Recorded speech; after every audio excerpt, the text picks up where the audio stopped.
Welcome back to the Fit Dad Club. My name is Travis Jones and I'm here with Jason Barrett for another episode, another week to help you become the best version of you for your kids, your family and all those around you. Jace, how are you today, mate?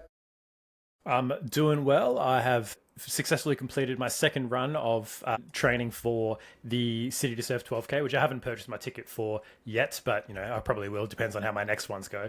But man, I would much rather just run faster and do more Ks and get it over with, because I did a slow paced run for like 6.5 kilometers, and I was like, my legs were dead by the end of it. Like, my heart rate was fine. I was able to kind of keep the breathing side of things going, but I was like, all right, it's the leg conditioning that really needs to get there. So I do need to run for longer and slower. But yeah, I'm finally recovered from that, ready to go again, mate. How's everything on your end? Yeah, it's pretty good, man. I think for yourself, it's just time on feet, right? Like, I think people don't understand. It's like, it's not even the distance you cover sometimes. It's like, okay, are we getting 60 minutes time on feet? Are we getting 90 minutes time on feet? And if you're starting to keep the heart rate low and we're getting the cardiovascular system or the aerobic system going for 90 minutes straight, the legs have to be able to cope to continue to move for 90 minutes straight. And then if you do that, then all of a sudden you'll slowly get a bit faster whilst keeping your heart rate down, and that zone 2 will become more efficient. But to start with, it is 100% time on feet, man. And that's the hard part to start with. Yeah, it's time, because it's not like, I could run 5Ks in this time, that time. It's like, no, just fucking set a timer and run until it goes beep, beep, beep, and that's it. Exactly. And don't worry. Like, dude, one of my guys is doing it at the moment. He's got a half marathon coming up, and he's like 2 hours time on feet at the moment. And he's like, oh my gosh, this is tough. But man, we're changing lives. But yeah, man, I'm good. Last week, it was a bit of a tough slog at the start of the week, post High Rocks. I was a bit sore, a bit injured with my back. Managed to crack over the 50Ks for the week. It was a lot of work on the back end of the week to hit the standard that I have. Already cracked into this week, officially training for High Rocks December in Melbourne now. So a couple of sessions in. Feeling good, feeling pumped. I turned 41 this Sunday, I'm pretty sure. Feeling pretty lean, probably the leanest I've been. You don't know which day your birthday is anymore. Mate, yeah, who cares? Who cares? I'm middle-aged. When we look that's a big broad band these days. Yeah, exactly, mate. No, I think I'm sitting like on an in-body scanner about 7.5%, so I'm feeling pretty lean for my 41, and that's on an in-body scanner for all the trolls out there. But I like to look at the scan comparative to the scans that I do. And that's where I sort of gauge myself. So if you're looking at the scale, or if you're looking at your measurements, or you're doing DEXA scans, the measurement is always true to the measurement that you're doing consistently, and that's what you want to measure your progress on. So, no, mate, I hit 84.3 kilos. So this is the lightest. We're almost the same weight, man. Yeah, bro. Like that's scary. I was 93 kilos, and I could still see a bit of abs. And this is when there's a funny segue for a second.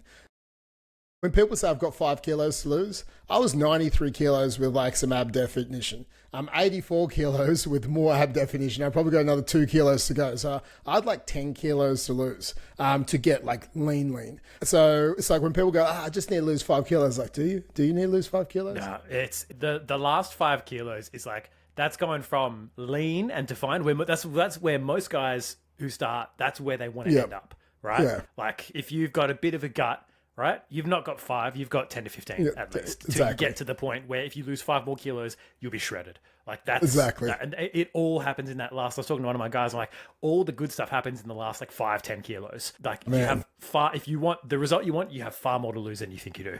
Oh man, I was talking again. One of my guys, Luke, he's got like probably 1 or 2 kilos to go till like abs are fully out. Like his obliques are out now, and he's carrying it actually like across all of his abs, just that little layer, because he's losing fat slightly different. We all do. And he's probably got like 2 kilos to go, and all his abs will be out. And he's like, man, he's 15 kilos down. And he said that. I was like, I only thought I had to lose 5 kilos. I was like, yep, but we got the 15 off you.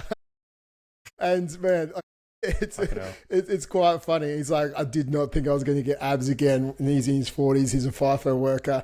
And he's like, mate, with my schedule, with everything. And I was like, man, we did it. And he actually found a lot of his behaviors when he was going back home, obviously with the kids, with the family life, and with his food and training, they sort of 7 days when he was home, the first 7 days kind of derailed a couple of weeks of progress. So then he would constantly be playing like this catch up. So we really worked on some environmental behaviors when he came home, which has really dialed him over the last couple of months.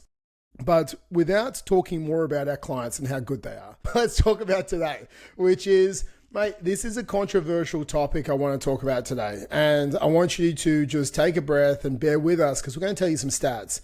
Because fat dads raise soft sons. Now, yeah, you might go, what? Hey, I'm going to fight you through this video right now on YouTube, but it's the truth, right?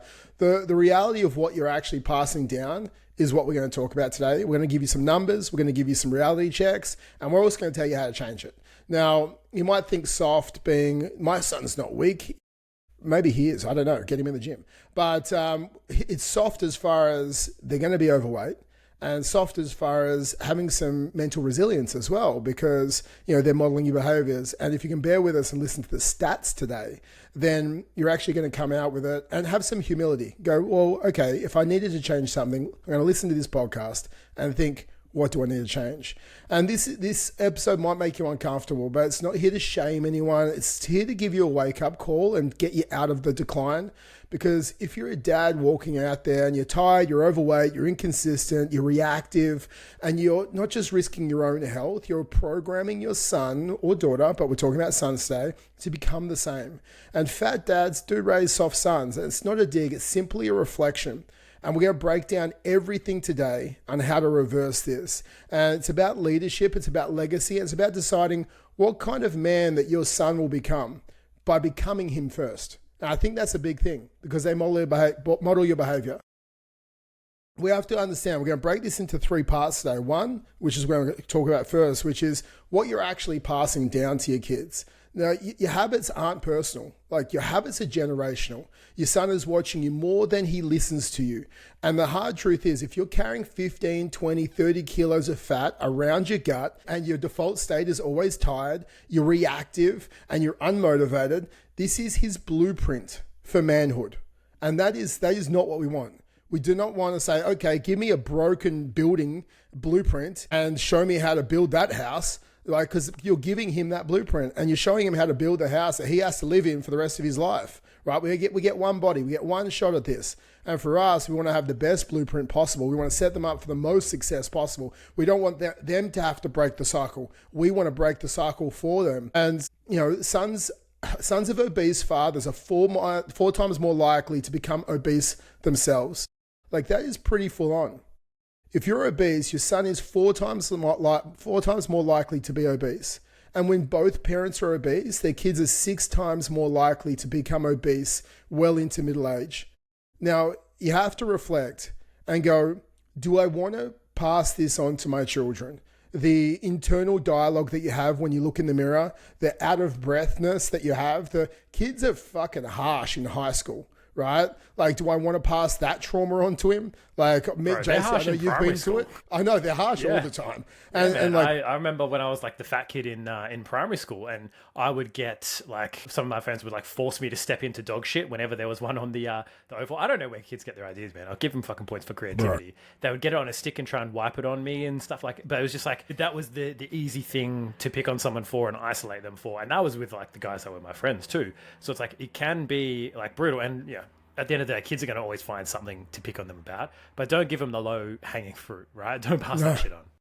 No, man. Like, I think it's a tough one. And, then as they get into teenagers, we know that when you're holding on to more weight, you're more insecure. You just are. Don't give me the self-love bullshit. These guys are teenagers, right? They're insecure about their weight. They're insecure about their clothes. They're insecure about going down the beach. They're insecure taking their top off at a pool party. They're insecure talking to girls. So all of a sudden, they're not playing life at their fullest because they're insecure about every action. They think before they do, like, should I talk to the girl? What's she going to say? But if they feel good about themselves, okay, not just mentally, but physically, then they will. The opportunities open up. The different groups open up. The occasions, they don't have to second guess. Should I go to the beach? I don't feel good about myself. No, they just go down to the beach. And I think we don't think about this often as dads, that I'm passing this on to my son. But that's the truth.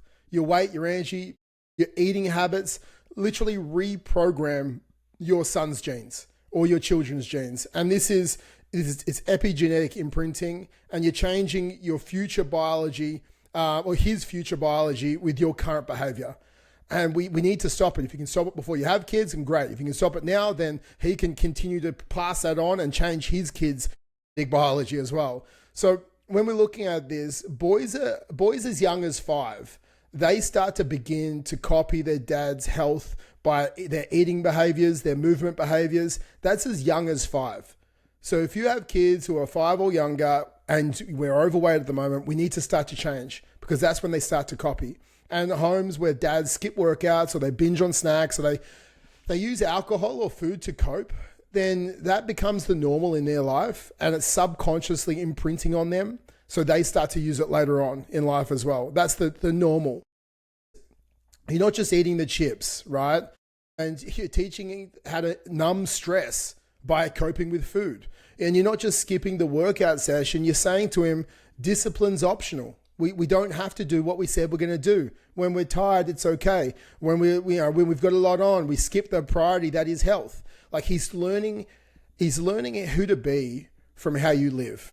And I think this is the most pivotal part, that you have to go, am I happy with that? Is that what I want to be giving to them, right? Like even my little girl, Amy, she they walked me to the gym earlier, and she was like, I want to go to the gym like daddy and get big muscles. Right? Like that's the sort of stuff that she says, and she runs around the house, and she knows that I go for runs, and she sees that, and she's like 2.5. And that's the kind of stuff that she is aware of and models. And we're having more conversations around, food and making sure she has her protein, because if she wants big muscles, she's got to make sure she eats her protein, right? And it's it's not only where you're at from an emotional standpoint, but it's also your knowledge base as well. And it's the ability for kids to see real food as to, what it is. If you don't know what is good food and what is food that's not going to be, helpful for them, if there are some foods that are just unhealthy or off limits, but then they see you snacking on them at night, it's like, well, rules for thee and not for me. It's like they're not going to listen to you saying, eat your vegetables. If you're not eating your vegetables, they're not going to listen to you. Oh, you don't get that when, I'm not allowed an orange juice, but you're having 6 beers at dinner. Like they're going to see the disconnect there. And when we talk about, sons becoming soft, we're not talking, they're going to be, cowardly, they're going to be, emotional or this and that. Because true, when we're talking about the opposite of soft, we don't want them to be the opposite. We don't want them to be hard. We want them to be anti-fragile. We want them to be confident. We want them to be empowered, and we want them to be empowered to really be themselves. Because I was that kid. I was that teenager that wouldn't take my shirt off at well, I would, but I'd feel shit about it. I had a case of just suck it in-itis, where I got so good at walking around just sucking in my stomach all the time. There was no definition there. There was no abs, but it just wasn't as sticky-outy as it was. So I would do that. And I would feel self-conscious going to the beach. I wouldn't feel like I was, I could talk to the girls. I was like, fuck, I always just felt overweight and clunky, and didn't feel like I could really be myself. So you can see how these things get passed on. It's not about, being soft or, and you have to be hard. It's no, you've got to be confident enough and resilient enough to want to be yourself and to believe in yourself and to have discipline. And when you give up, to try again. Right. And that's the kind of, at the moment, what we're passing on is, as I was saying, you're passing on, how do I cope with stress? I eat, I drink, I don't face my feelings, right? Because that's one of the hardest things. This is why men's suicide rates are so high. One of the hardest things to actually do is to face the shit situations that are going on and work through them and deal with them and have the emotions come up and not judge them and feel okay with expressing them. That's hard stuff to do, right? What's really being soft is hiding that shit, not talking to your partner, not talking to your parents when you're a kid, not talking to, professionals if you need the help, and bottling it all up and coping with food and alcohol. That's really the soft thing. That's the fucking easy answer. That's what's soft in today's society. What's really anti-fragile, what's really what we want to push our kids towards, is being able to express themselves, being able to work through emotions in a healthy way and not cope on stress and fucking scrolling reels and TikTok and food and whatever, all that kind of stuff. We want to teach them better ways of dealing with that. And physical activity has a huge impact on mental health, right? In terms of, the incidence of depression, anxiety, all of these different mental health challenges that people deal with significantly go down when there's some kind of physical activity introduced there. So if you're not doing that consistently, you're passing on a higher and a greater risk of mental health challenges down the line for them. Mate, I completely agree. And I think like when we're looking at, we do want to become anti-fragile. So when what that means is when something is fragile, it breaks easy. And when something's anti-fragile, when you knock it around, it actually becomes stronger. It learns from that and it becomes stronger and more robust. So I don't think those, it's like sand in the base, like toy things. Like you keep knocking them over, they just keep bouncing back they up. keep bouncing back, all right? And that's what we want to teach our kids. We want to teach our kids not to quit. Like quitting is soft. Okay, looking for quick fixes. That is what's soft. You know, we want to teach them discipline. We want to teach them more like character traits of integrity. We want to teach them to be disciplined. We want to teach them to have self-respect.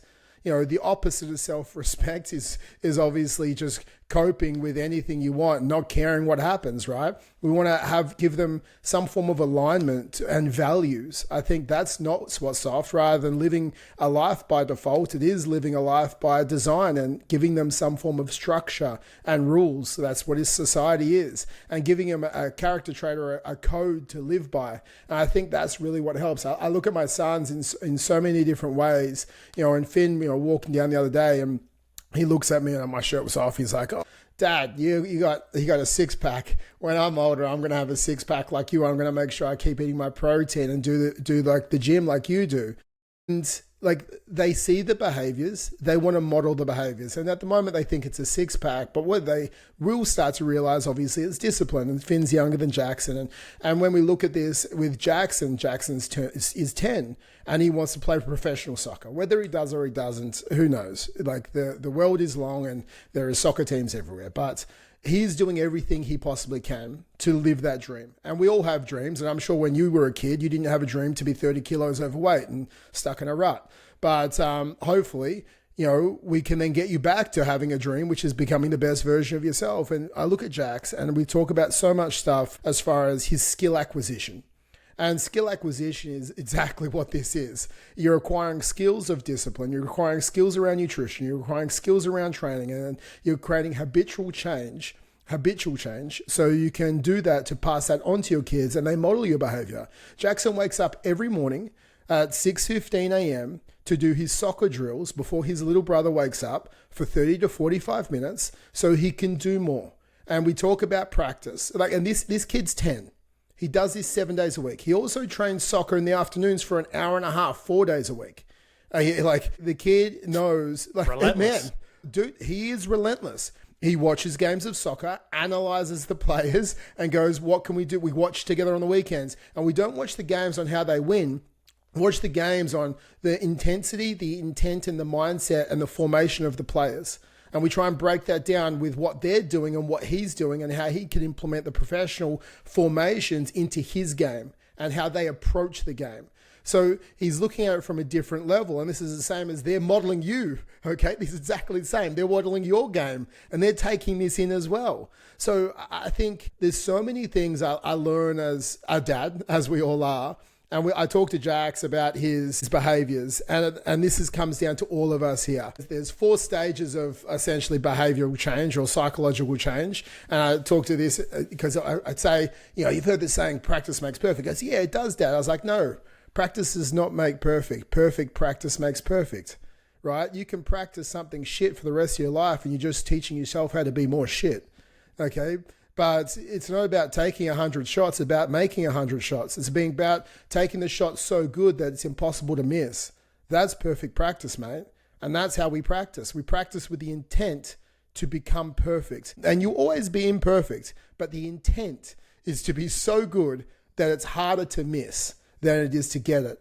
And at the start of when you're trying to apply a skill, and he was talking about, let's say, step overs with soccer and, you know, the little moves that they do out in the field for anyone who doesn't understand football. I never did, but I do now because my kids love it. And that's what you do as a dad. And at the start, he'd watch the professional soccer players do it. And he's like, okay, I want to try that. And at the start, it's called unconscious incompetence. You don't even know your shit. You're just shit. Okay, and that's why I tell him. This is literally how I talk to Jax. It's like, you look at, that looks okay. I'm going to try and do that. And he's like, I didn't even know I was that bad at this, and I'm just bad. And then after that, there's conscious incompetence because he started to do it, right? And he's like, oh my God, now I consciously know I am shit at doing a step over. And then we continue to do the perfect practice, and we train with intent, and we apply the skill, and we keep showing up day after day after day, and we teach integrity and discipline and self-respect, and we understand we have to work for things. And then all of a sudden we move into conscious competence. So you have to think about it, right? Just like your meal tracking maybe right now.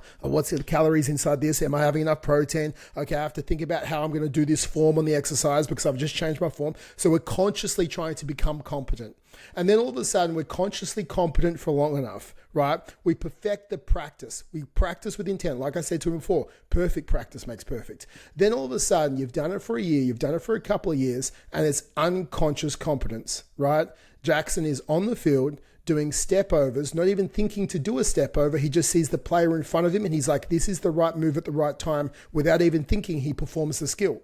And that is how we get to. That is the 4 stages of development. And this is what we try and help our guys with, right? To then make sure that they are consciously competent with moving. They all of a sudden get their steps in without realizing it. They get their food in without realizing they're hitting their protein. They don't even think about it anymore. Their training is a part of their life because it is who they are. Their identity has shifted. And I think what you have to understand at the moment, are you unconsciously making your kids incompetent? That is the hard part. And to change, and mate, that's the hard truth, right? Like, are you unconsciously making your kids incompetent at life because you're making it harder for them? Life is hard. We don't mean to make it harder for them. Like, you choose your hard. Like, there is battles and you want them to be successful. But inside that battle, we also don't need to make them, mentally fragile and physically soft, which then will make the battles that they're going to face, the dragons that they're going to slay, so much harder. The stronger the boy, the bigger the dragon he gets to slay. And the bigger the dragon, the bigger the prize. And that is what we need to teach our sons. Yeah, 100%. Like I was going to say, it just reminds me of that phrase, you have to slay a few dragons before you get to the princess, and my mind was going in a different direction. But that's just it, though. It's like understanding the impact, because we can talk all we want, but we've said this before. It's like, it's about how you show up. They will watch what you do far more than they watch what you say. And I think it was Kobe Bryant, who said practice doesn't start until he makes, it's not that he takes 100 shots, until he makes 100 shots. And it's like, you got to make 100 baskets before practice even begins. Right? It's not about, I did 100 shots, as Trav was saying. It's like, no, you got to practice. And this comes back to kind of what we've been saying with, like, you've got to do it all with intention.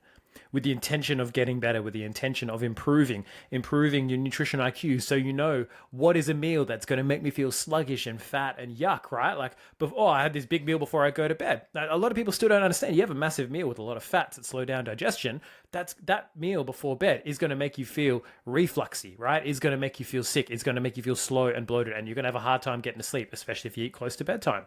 These are things that, it's important for you to know. Protein is going to help you keep your muscles around longer as you get older, so you don't become a weak, fragile 70-year-old man who breaks a bone as soon as he falls over, right? Or tries to get up out of a chair.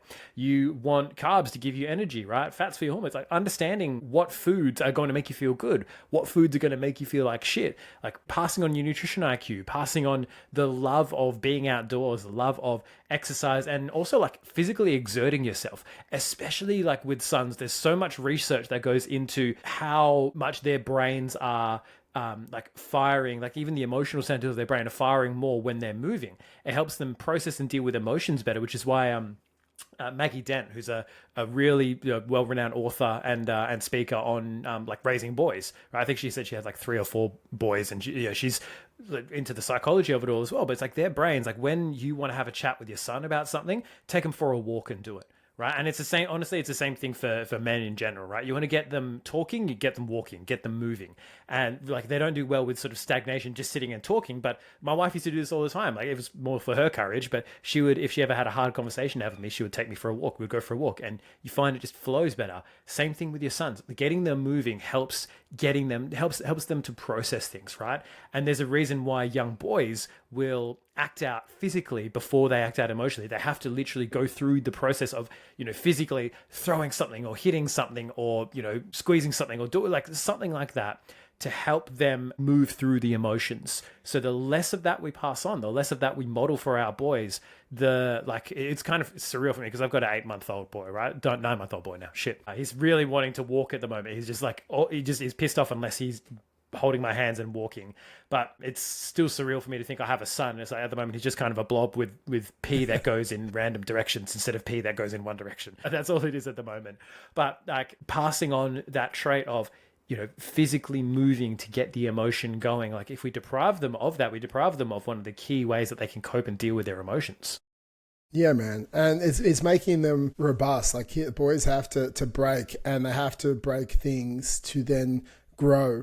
And if they're watching their dad just break and give up, then that's what they're going to model. And I think that's what you have to understand. This part 2 is like, what's it actually costing your son? And I think this is probably the real part. This isn't just about weight. It's about the future that you're building for your boy. Dads who are overweight before and during fatherhood, they pass on markers for insulin resistance. They pass on higher cortisol levels, so higher stress responses. They pass on poor hunger signaling. They've got poor hunger. They don't know when they're hungry and when they're not, and they tend to overeat, which causes that obesity. They pass on increased risk of asthma, obesity, and heart disease. Like, is that what you want to pass on? What was your legacy? Heart disease. Thanks, Dad. Like, is that what you wanted your legacy to be? Like, I don't think it was, right? And if you're not thinking about this, like you truly should. Like, when you're having kids, think about what you're passing on to them. They're not just there to take all your money. They're also there because you want to pass on some great stuff, and hopefully they're going to have a better life than you had. I believe that. It's like, I always want the next generation to be better than the prior one. If we can do that, then fantastic. Now, if you were born and it was, you got passed this down to you, that's one of our codes is the fit dad. We want to break the cycle. And we're going to talk about that in a second. Like, it is our job to break the cycle. That is our pure job as a dad. We are the head of the household. And for us, even if your partner is healthy, you alone can set up their genes to struggle.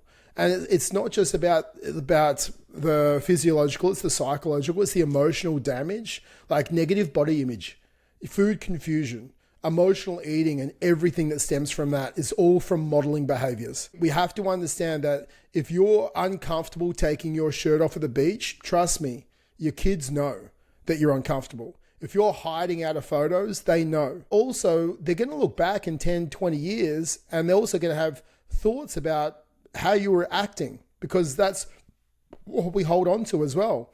Your excuses become his voice. I'm too tired. I've had a long day. I'll fix it soon. If we're always putting it off, then he will always put it off. And not just health. Those voices then start to migrate into other aspects of his life. He starts to lose discipline with his word. The only thing that we have as a human being is our word. And the fact that we lie so often to ourselves is one of the biggest problems. If we all just did what we said we're going to do, we'll all be pretty healthy, and we'll probably have great relationships as well with our partner and our kids. But the fact is, we don't do what we said we're going to do. We don't train, we overeat, we lie, we cheat, we do whatever we need to do. And then there's consequences because we simply just didn't stick to our word. So we want to teach that. And it's like, I think that there's a book called The Four Agreements. It's probably one of the simplest books in the world. There is 4 agreements. And I think one of the agreements is be true to your word. Is that correct? That's one of the agreements? Be impeccable with your word. Yeah, exactly. So be impeccable with your word. If you are not going to wake up tomorrow at 5 a.m., don't say it, right? It's better not to say it than to say it and then to lie to yourself, right? Because that one lie starts to slip into everything else. And it's like, oh, it's just one lie. No, it is the most crucial thing. Like, be impeccable with your word. And if you say it enough, it becomes their inner monologue by age 12. That's what the studies are showing.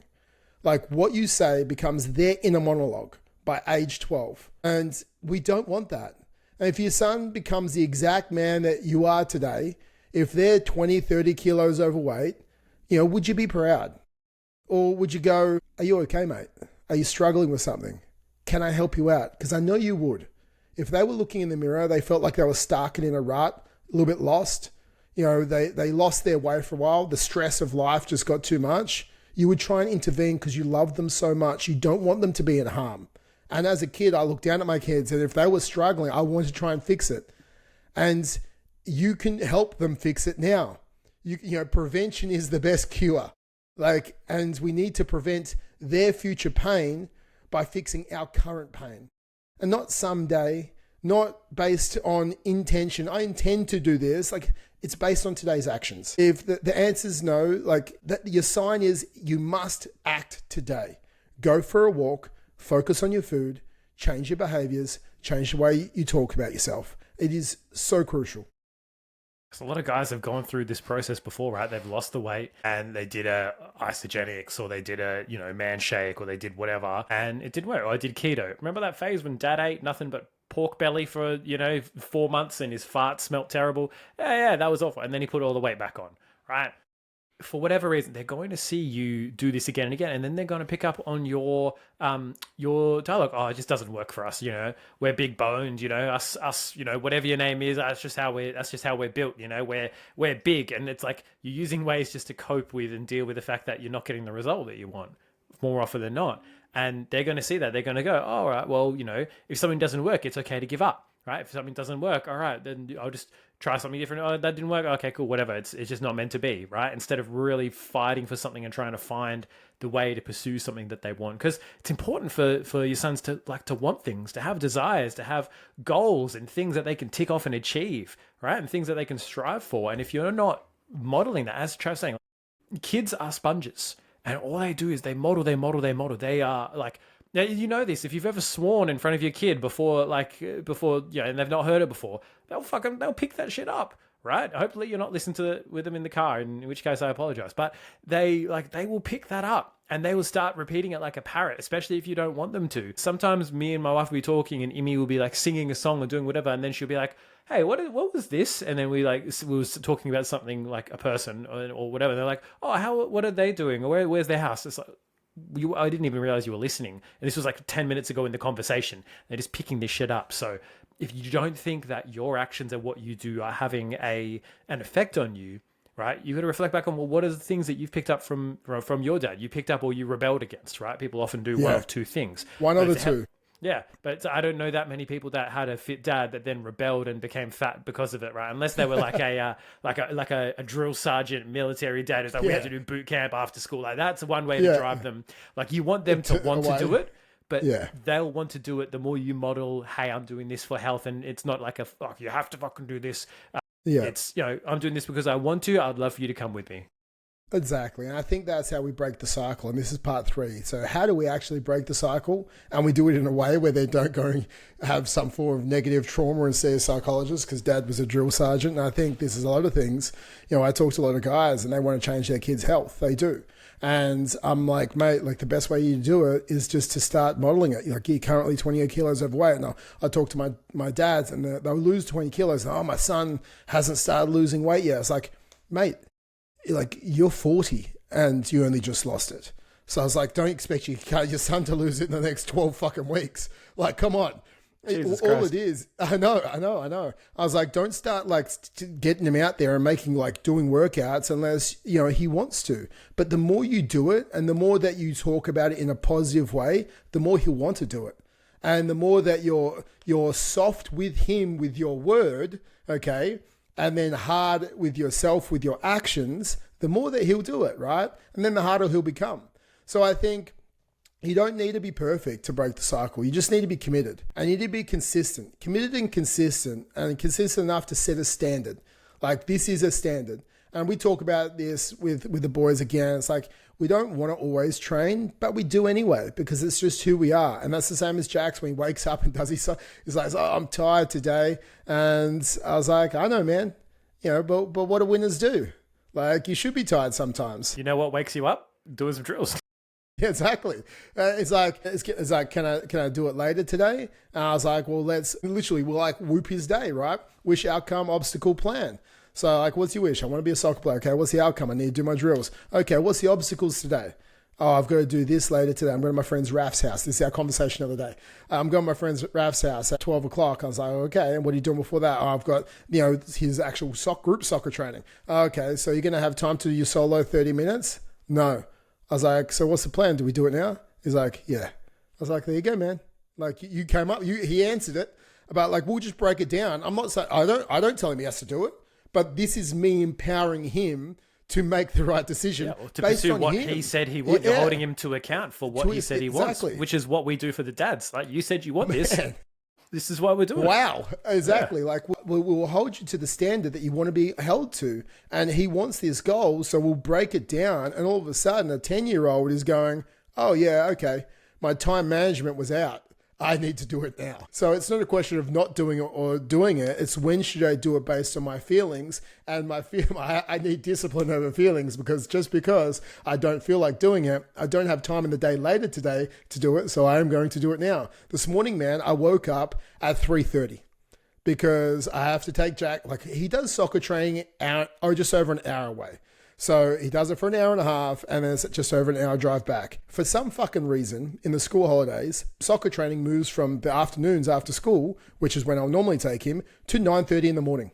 Like, as if parents don't have jobs. So instead, like, man, I have no idea how this works. I'm like, okay, thank you, the soccer academy. So instead, when I would normally be working and then get my workout in later, I don't have time. So you know what happens? Discipline over feelings. My day becomes longer. Arnold Schwarzenegger said, sleep faster. And that's why I still fit it in. But you do this and he can see it. He's like, well, you didn't feel like doing it, but you did it because you said you're going to do it. And it's a part of the standard that you live by. So if you can do that, I can do that too. And this is literally how we break the cycle. By modeling behaviors, and we lead through actions. And that is the first point. We don't preach, we lead. We train in front of them. We let them see you go and train when it's early, when it's cold, when it's raining. You let them you say no to people in uncomfortable situations.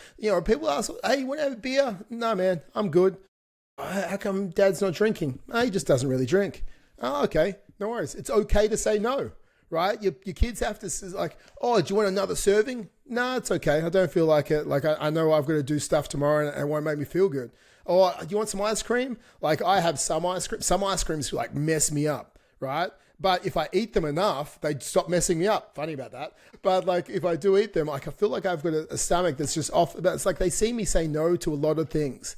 And it doesn't mean I don't live my life, guys. Like, trust me, like the life that I live, I love so much because it empowers me and gives me the freedom to do stuff with my kids that I fucking enjoy. Right? I think that's the way that I say no allows me to say yes to so many fucking good things. And I can only say yes to those things because I say no to others. So I think you have to realize that. If your son goes and tells you, hey, Dad, can we go run 10Ks today? Are you going to have to say no because you said yes to all those other things? Because I say yes because I said no to some other things. So either way, you're sacrificing. You're sacrificing the future you that you want to be for your kids, or you're sacrificing the current you. Whatever you're doing, it's a sacrifice. I just know what sacrifice I'm willing to pay, or what price I'm willing to pay to have the life that I want for my kids. So we want to lead through our actions, and we want to also, leadership is built in the reps. It's not in the lectures. It's not in the 1 times. It's not in the 2 times. It's built in the months. It's built in the years. That's leadership. When times are tough, does dad fold? Okay. When dad hits a speed bump, does he break? How does dad cope in times of stress? Does he continue to hold the line?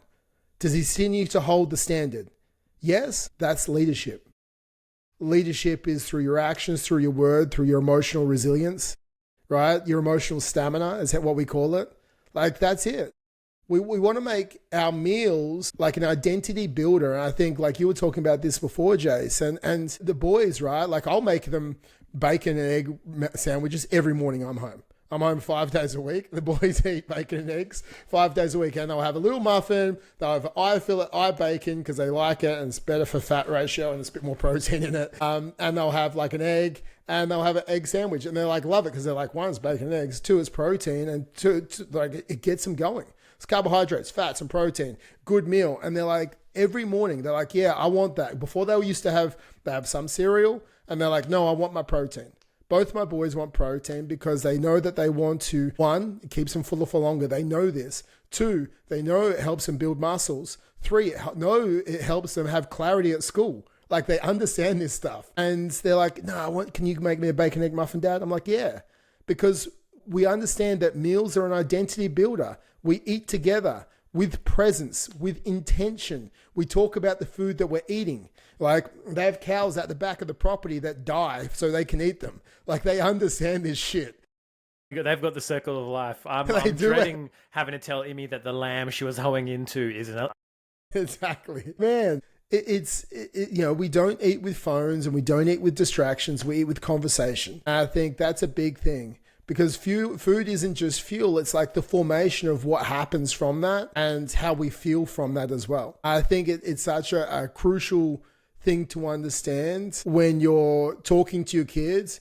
Do we just want the fastest possible thing to get it on the table and to shove down your gob and make sure you finish everything on your plate? Like, please don't ever say that to your kids because you're setting them up for more further eating disorders. Like they'll eat until they're full. And, if they're full, they'll stop eating. And if you feel like they haven't eaten enough, then go, okay, we'll sit on the plate. If you get hungry, you can finish your dinner later, right? Like have that sort of understanding. Don't set them up with eating disorders before society is going to try.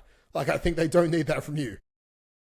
So and that's why I like to involve Imi in the cooking as well, right? Like she's definitely at the age where there's some foods, hey, you liked rice 3 days ago and now you're going, bah. It also depends on her emotional mood. Like she's just at that age. But that's a big thing for us. It's like, hey, this is your plate. I want you to have some of this of your meal. I know you like that. I want you to have some of this because that's going to keep you full so that you don't, we're trying to educate her on what things are going to keep her full right now. It's like that formative phase. But as they get older, you don't need to tell them, finish your plate because they don't need to. They can eat and then they can be aware of their own hunger signals. They could be aware of when am I full versus when am I not full, right? And, everyone's got a second stomach for dessert, but it's like, oh, then that's your call. Like we're a family where after dinner, every dinner, my wife will have a cookie and some milk, like a little digestive biscuit and some milk. And that's a habit that, and like something that Imi has gotten into too. And so she was like, she's only allowed that if she's had some of her dinner, but that's something that every night she's allowed one of those things. Because it's like, we're not saying these are bad foods or evil foods. Mum and dad eat them. Mum and dad aren't overweight. It's not that these are bad things, but it's like, you don't just have that for dinner. You have a proper dinner and then you have that. So it's just like being aware of what language you guys are using around food, and that's why again I cook with Imi. She knows what goes in. She knows how to cook. She sort of right. She knows mix, chop, and she just goes what we do next, and then she's across it, right? So she's involved in the process. It's not as Trav said, it's not just bang something frozen in the microwave or in the oven and then chuck it on the plate as fast as you can. You be intentional with what you eat, and like. When it comes to sort of being intentional, that's where we talk about number 3, installing rituals, right? And not relying on motivation. So have the days that you train, right? I train Monday, Wednesday, Friday. These are the days I train. Lock it in, right? Move every night from 7 to 9 p.m., somewhere in that range. Like you do some kind of movement in there, right? Protect that time like your legacy depends on it because it does. Like have a set block out in your calendar of a ritual, of a habit where you do something that you said you were going to do. That's what builds the habits. That's what builds the consistency, which gets you the result at the end of the day. Don't tell me you can't do it because you've been getting up at fucking 7:30 and going to work at 9 and coming home at 5 for 20, 30 years now. And you can that's a fucking habit or a ritual. It's like, yeah, just because someone pays you money for it, right? Or imagine if someone paid you by saying, cool, if you do this every day, I'm going to take a kilo away from you magically, right? Like that. You'd probably do it, right? If someone said guaranteed you go to the gym, these 3 days a week and you eat this food, you do this ritual, right? Which is way less than 8 hours a day. I'll suck a kilo of fat right out of you. You'd take that fucking trade, but that's what happens. Of course. That's what happens if you stick to the plan. Man, I completely agree. I think, kids crave ritual as well. So bedtime stories or movement after dinner, go for a walk with them or whatever it is. Like they crave structure and rituals. And I think if you can deploy rituals in your own life, then they'll start to observe and embody and essentially model those behaviors. And that's what we want. We want to speak the standard out loud. I think this is a big thing. Rather than just talking negative about your body and about food and about life and how you're tired and all the rest of it, talk positive. Like I train because strong dads protect their family. And whether weak dads do as well, I don't care. You want to try and I don't care. I'm not talking about that. I'm talking about We're not talking about other dads. We're talking about you and your I'm talking about you. Yeah, I'm talking about you, right? You want to be a strong dad, right? If there is a car coming towards your family, okay, can you outrun it? Okay. If there is someone coming into your house, can you protect them? If there is a gang of people coming across the road and you are walking with your wife, can you stop them? Right? There is actual strength, okay, that you need as a man, I believe. Okay. And there is actual fitness that you need as a man. There is actual strength in character that you also need as a man. And I feel like your goal is to try and become the strongest version of you in health and in character, because that's how you protect your family, both strength physically and mentally. And that's how you protect them. You protect them from the outside world, because it's tough enough, right? And like, I eat this food because I want to have energy to play with you. Why are you doing this, Dad? Because I want to have energy to play with you. That's why I'm eating like this. I want to have more energy. And they're like, that's cool. Like, I don't skip my workout because I promised myself I would. That's cool. Like, you make promises like that. That's really cool, Dad. Like, your son needs to hear the language of integrity, and then that's how they adopt it. And like, you want to let them be a part of your mission. Now, you want to share your step goal. Oh, I'm doing 10,000 steps a day. My kids try and beat my step goal all the time, right? They're like, I'm going to beat you. I'm like, okay, no worries. You have no responsibilities or obligations, so go for gold. Exactly, go for gold.